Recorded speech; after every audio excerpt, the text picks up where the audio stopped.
Another new EV player has entered the chat in Australia. This is the Deepal S07. Yes, it's from China. Yes, it's fully electric. Yes, it's a mid-size SUV like most of the other players in this market.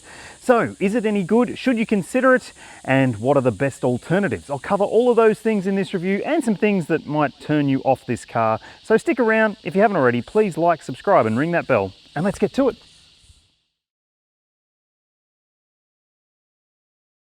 The Deepal S07 is cheaper than most of the mainstream players in the EV SUV segment. So it's cheaper than a Model Y, a Subaru Solterra, a Toyota BZ4X, a Kia EV5, a Kia EV6 and a Hyundai Ioniq 5.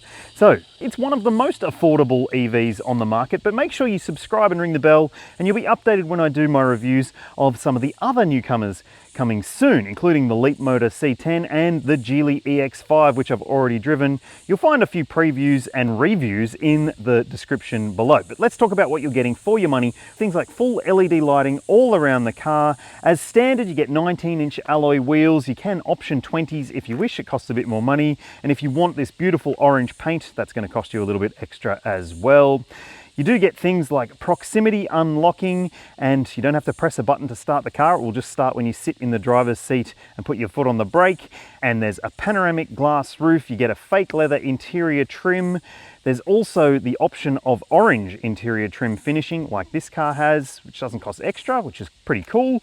And there's other things like electric seat adjustment. There's heated front seats, ventilated front seats, a heated steering wheel, a big touchscreen media system with Apple CarPlay and Android Auto and sat-nav as well. So you're getting heaps and heaps of features, including a climate control system for the rear passengers too. So in terms of what you're getting for your money, it stacks up pretty well. But let's talk about some of those alternatives I mentioned and some ones that you might not have thought of. The Tesla Model Y is the most obvious alternative to this because it is the go-to for so many people out there, and with good reason. It's practical, it's well priced, it's well equipped, and it has technology that doesn't really get on your nerves quite as much as some of the newcomers from China. So it could be a really good choice for you.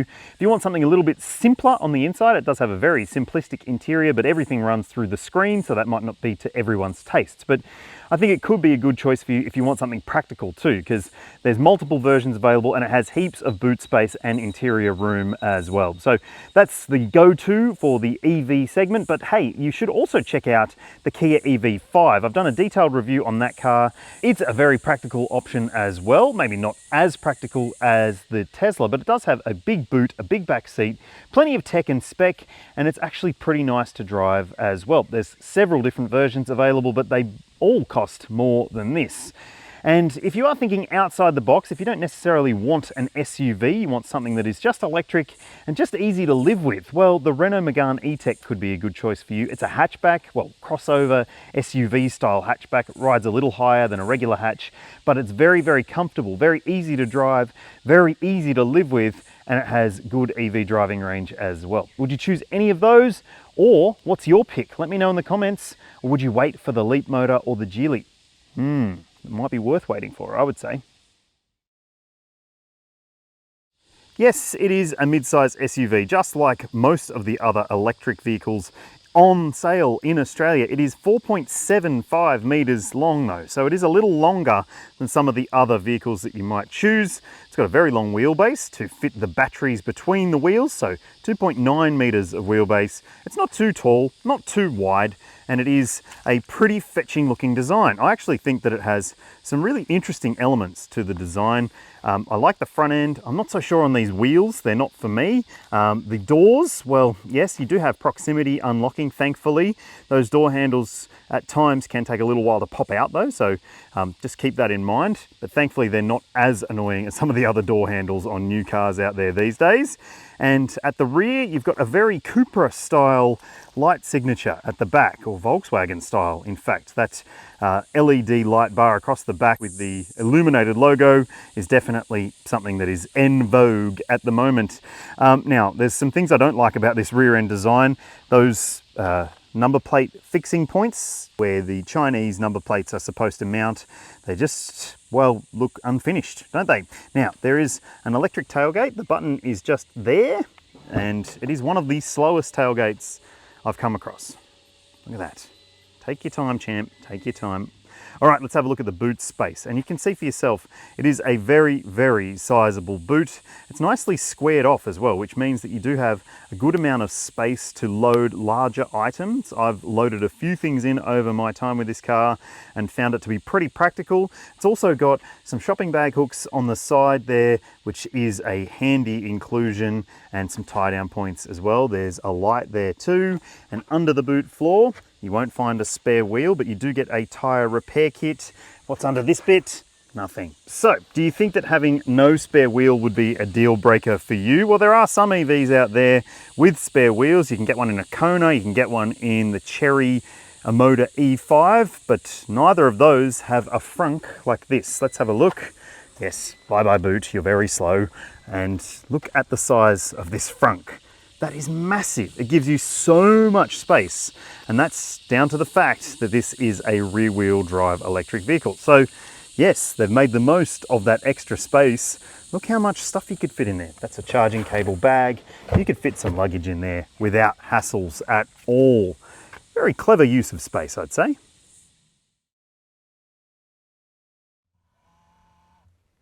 Yes, the screen tilts towards you when you sit in the driver's seat of the Deepal S07, and that's just one of the interesting elements to the cabin here. So let's talk about some of the finishes and details of the SUV that we are sitting in right now.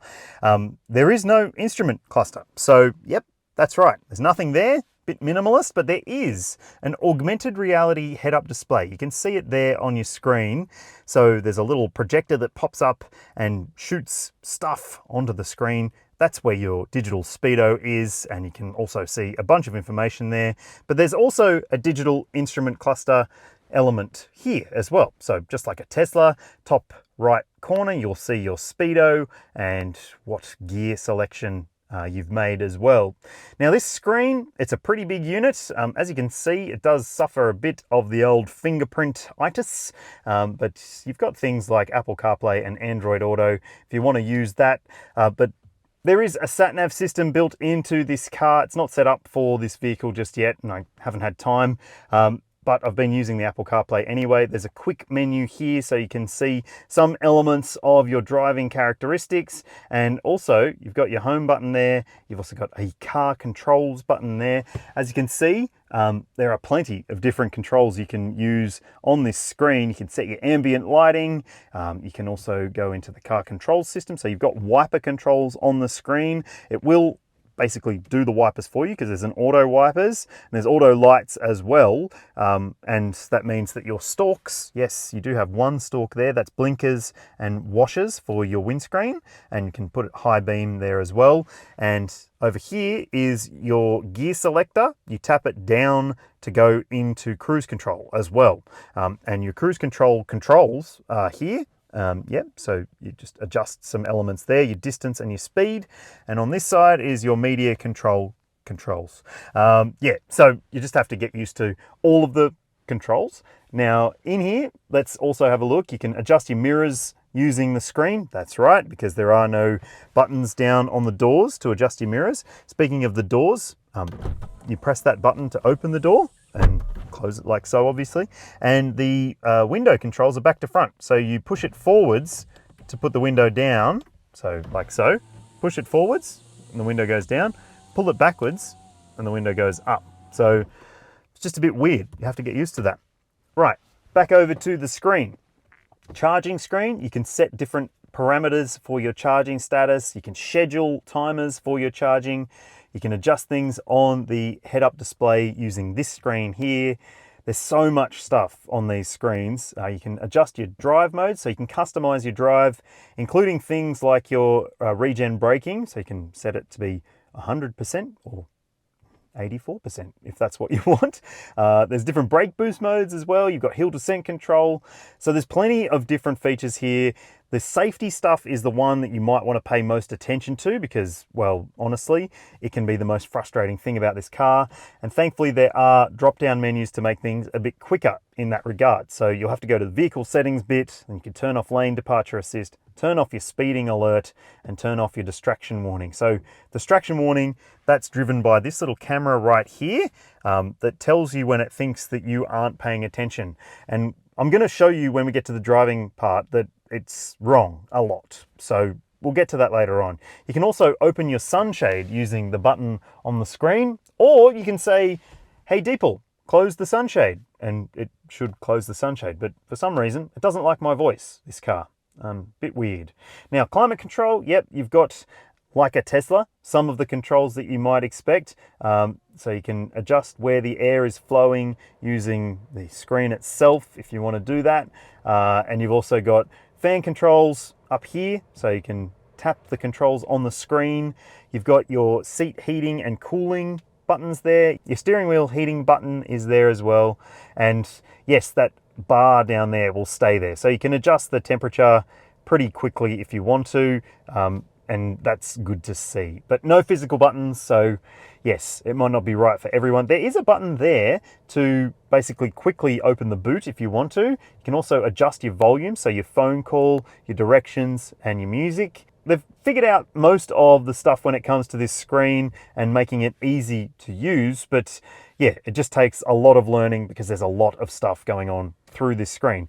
Thankfully, when it comes to the screen, you don't have to press a button to open the glove box. You've also got a wireless phone charger just there, which is good. And you've got a pair of cup holders. There's a big covered center console bin there as well. And it's got a vent in there, so it will keep things relatively cool. It's quite deep, so yeah, that's a good thing.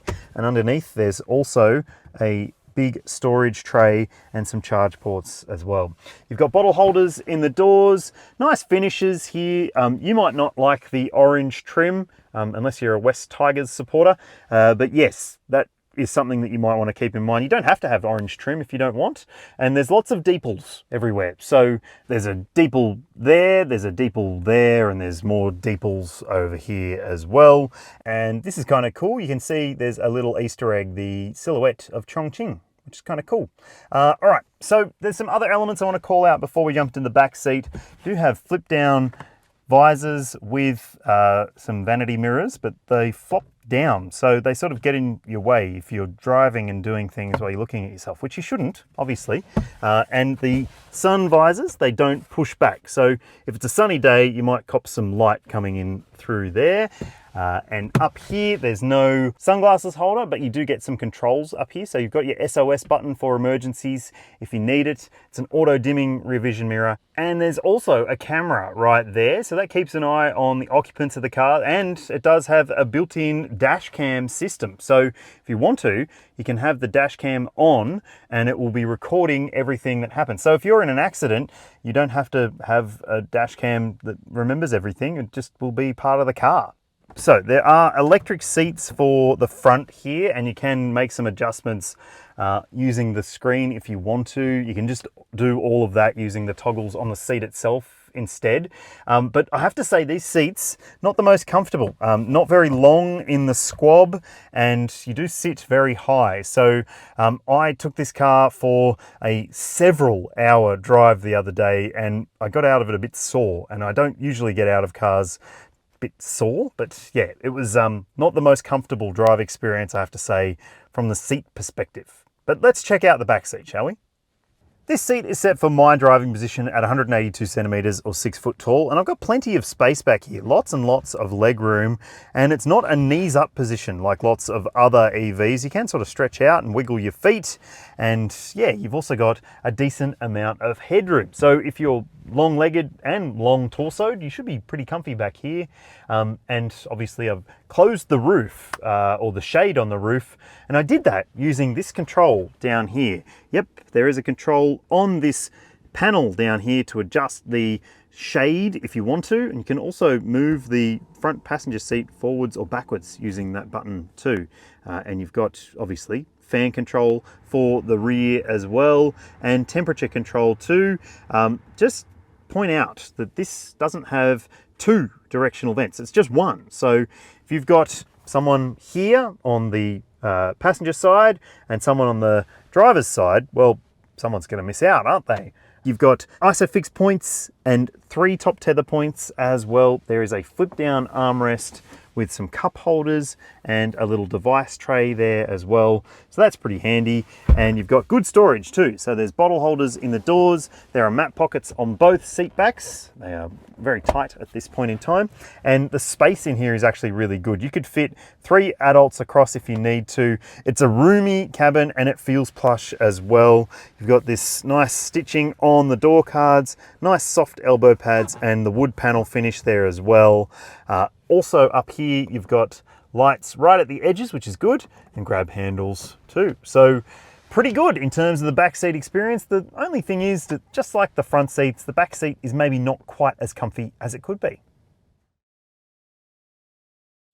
So as I showed you, there's not all that much to see under the bonnet there, but there is a single electric motor for this vehicle with 160 kilowatts, 320 Newton meters of torque with a single speed transmission. And yes, as I said, it is a rear wheel drive vehicle and it weighs just over 2,000 kilos. So it's not light and it's not as fast as some of the other vehicles in this segment either, with a 0 to 100 time of 7.9 seconds. The S07 comes with a 79.97 kilowatt hour ternary lithium NMC battery pack, which offers a WLTP rated range of 475 kilometers, which is actually achievable based on my testing. I'll tell you about that shortly, but let's talk about charging. So yeah, of course, you've got a Type 2 combination plug for Australia. There is 11 kilowatt AC charging, which is actually pretty good. You'll need 3-phase at home to take advantage of that. And it should take 8 hours to do a complete charge at 11 kilowatts.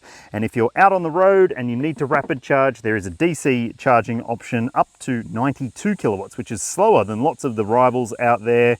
And that should mean a 30 to 80% charge time of 35 minutes. So it's not necessarily going to be the quickest car to keep going if you're on a road trip.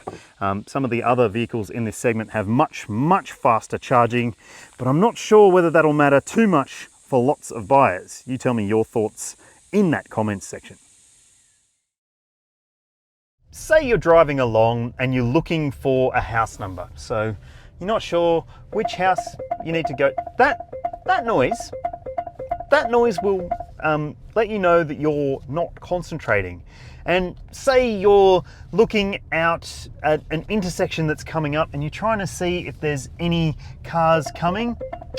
That camera will tell you that it thinks that you're frustrated. No, it will tell you that it thinks that you are not concentrating. You will be frustrated. Trust me, I've been super frustrated by the technology in this car. In fact, it could be the worst I've sampled because this camera system is diabolically bad. It thinks that anytime you aren't paying attention to the straight ahead, you are not concentrating. And say, for instance, if you want to adjust the fan speed, or there you go.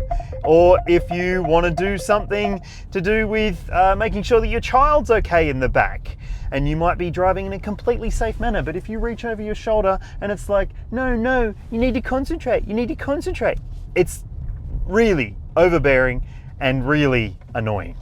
And honestly, it makes this car so much more frustrating to live with. And I've lived with it for nearly 2 weeks now, and it's the biggest thing that makes this car a turn-off for me, is the implementation of the safety technology, the Advanced Driver Assistance Systems, ADAS as it's called. Well, it's actually active driver annoyance systems, in my opinion. It is just so bad. And really, it's the thing that turns me off this car most. And speaking of turn off, you can turn off those systems by using the little drop-down menu here. See, I'm distracted by the screen, so I must be not concentrating. So I'll turn that off. There's also a speed warning alert system which will beep when it thinks that you're in a new speed zone. It thinks, that is. Sometimes it will read a sign, sometimes it will just think that you're there.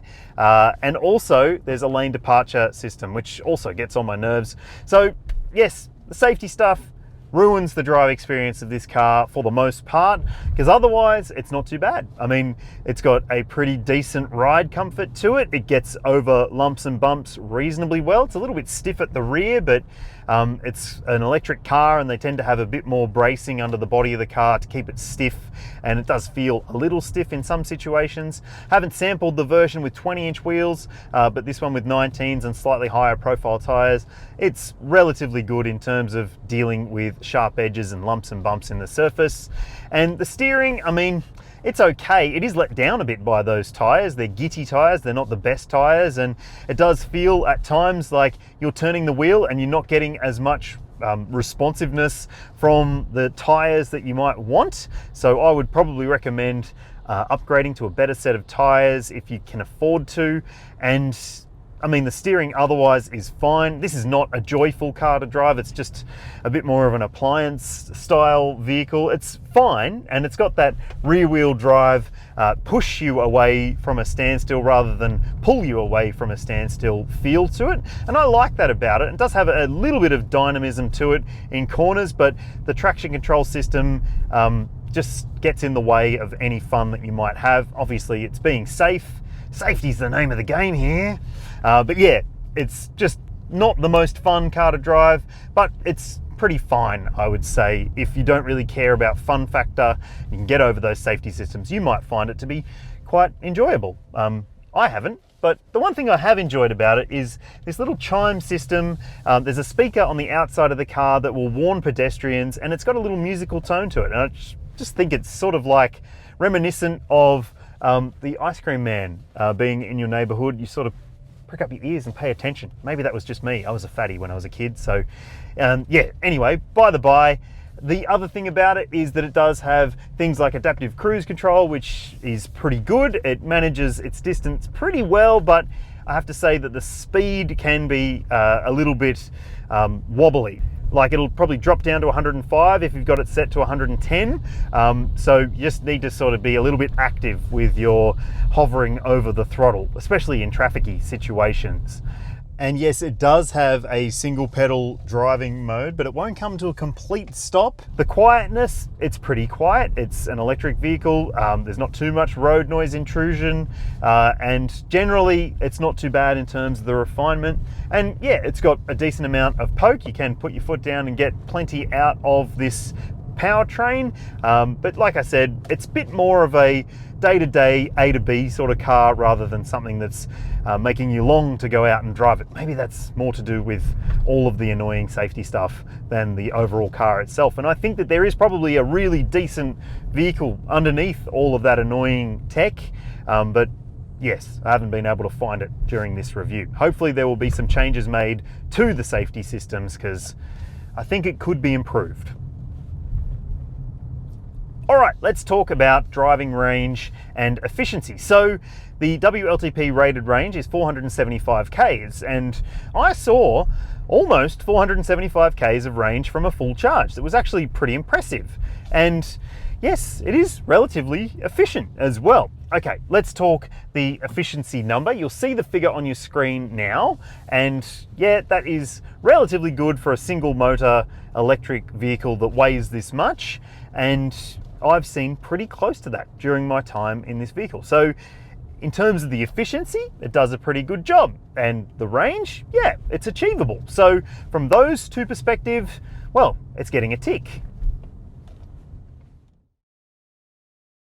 At the time I'm filming this, which is early January 2025, the Deepal S07 doesn't have an ANCAP safety rating just yet, but it does have all the spec and tech to achieve a good score based on some of the other vehicles that have been tested before it. It's got things like autonomous emergency braking with pedestrian and cyclist detection. There's lane keeping assistance, emergency lane keeping, which can be very annoying. There's also a blind spot monitoring system, rear cross traffic alert, a really good surround view camera system, front and rear parking sensors, and it's got those other really annoying traits like the speed limit warning system, so it'll beep when the speed limit changes or when it thinks it has, and it'll also beep when it tells you that you're going over that speed limit that it thinks it is. There's also a driver monitoring camera system, which is arguably the worst I've sampled in any new car. It is so insistent and so aggressive, and it really does take the shine off this car when it comes to the drive experience. But you can turn it off, and you have to turn it off every single time you drive the car. Thankfully there is a shortcut to do it,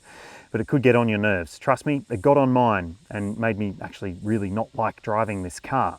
So those tech gremlins aside, there are also 7 airbags fitted to this car, dual front, center, front side, and full-length curtain coverage. So yes, it's got the tech and spec, but the implementation could be better.